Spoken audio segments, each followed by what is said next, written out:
Hi everyone, welcome back to my channel. In this video we're going to talk all about creativity, and I can't wait to share with you the things that I've picked up from being a mum to my children Emily and Josh, who are now 10 and 8, and the things that I've watched from them and learned as a mum that I'm looking forward to sharing with you. And this teaching all about creativity is inspired by the orange opal page in my Soul Treasure. I'll show you this one. It's so beautiful. Alison Rushton does the most amazing illustrations. And this page is all about our creativity gems. So they're helping children picture or imagine that inside the treasure chest of their soul, they have creativity gems. And the affirmation for this page is, I am creative and colourful. And I'll read out a little bit of it to you. When you feel overwhelmed or stuck, know your soul opals will shine bright, surrounding you in a bubble of peachy orange light. Pick up your pencil, feel your soul expand and say, I am creative and colourful. And the lesson here for the children is that when you're feeling a bit stuck or overwhelmed, which can definitely happen for adults and children alike, one of the best ways to help unblock that feeling is by being creative. And I say to the children here, the clue here is pick up your pencil. And that here, the little girl is picking up her pencil, so she's going to start drawing. And that's her way to help herself feel creative. And then I ask the children, and what's your favourite way to be creative? And you should see the classrooms, the hands all go up, and everybody loves sharing their favourite way to be creative. And the reasoning behind this is how creativity can help us when we're feeling overwhelmed or stuck, is because at our essence, in our soul, we are creators. And we often might not realise that, and especially in our modern society, in our modern life, no one would really teach us that as children. But really we create from our thoughts, from our words, and then what we focus our intention on.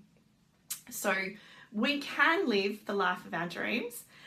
First we can dream it, and then we can take small steps in the direction of that dream and bring it to life.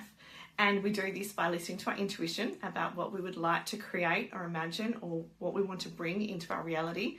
So how can we teach this to our children, how to be creative, and that being creative is a really important skill to use in our life, or gift to share?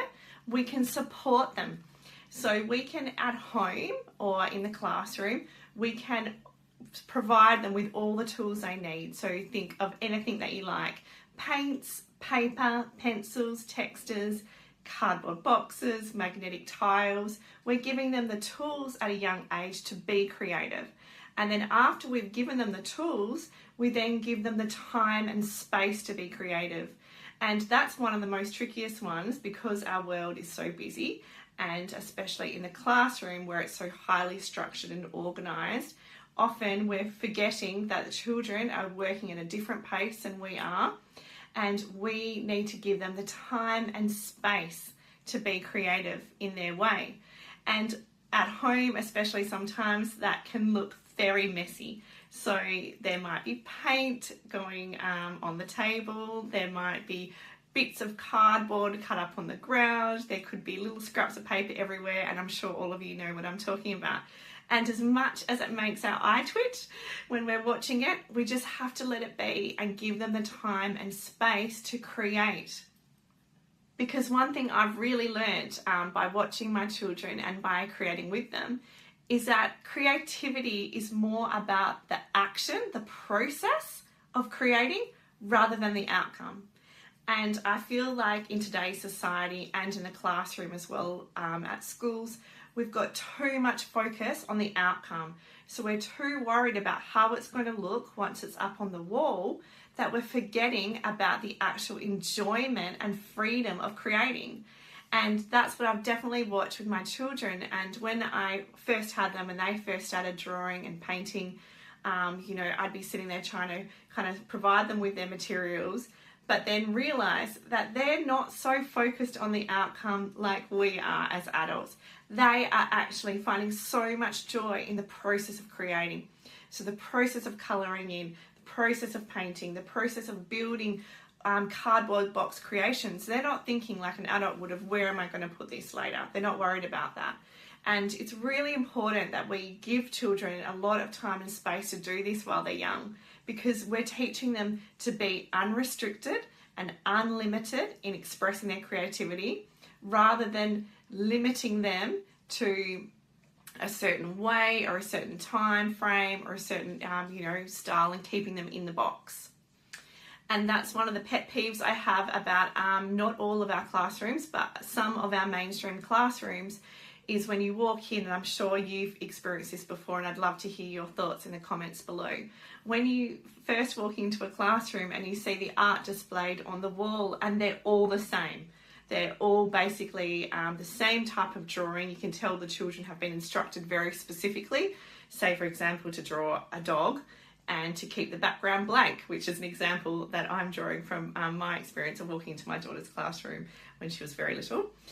And I see that, and it really irks me, because when we're doing this, again, we're limiting and shutting down our children's light. We're dimming their light because we're not giving them the freedom to show us what their version of a dog is. So I'm sure you could still have the same instruction of, let's all draw a dog, and you might have some examples of dogs as pictures on the board, but then give them freedom. So it would be more wonderful for them to have the ability to express and to draw all of their versions of what a dog looks like and fill in the background however they like.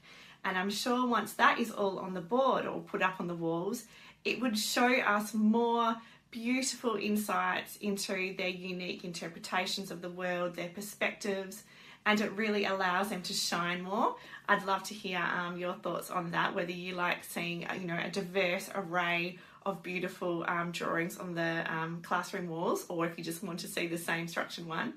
And another learning that I've picked up from watching those types of activities is that when we are over-structuring the children and limiting them by giving them too many specific instructions of how to create, how to draw, how it should look, we're actually teaching them that in life, you need to stay in the box, you need to, say, follow authority, you need to follow the guidelines and basically stay in this way. And as we're seeing in schools, all around the world, when children are showing us that the system is not working for them anymore, this old way of limiting their creative expression needs, to change.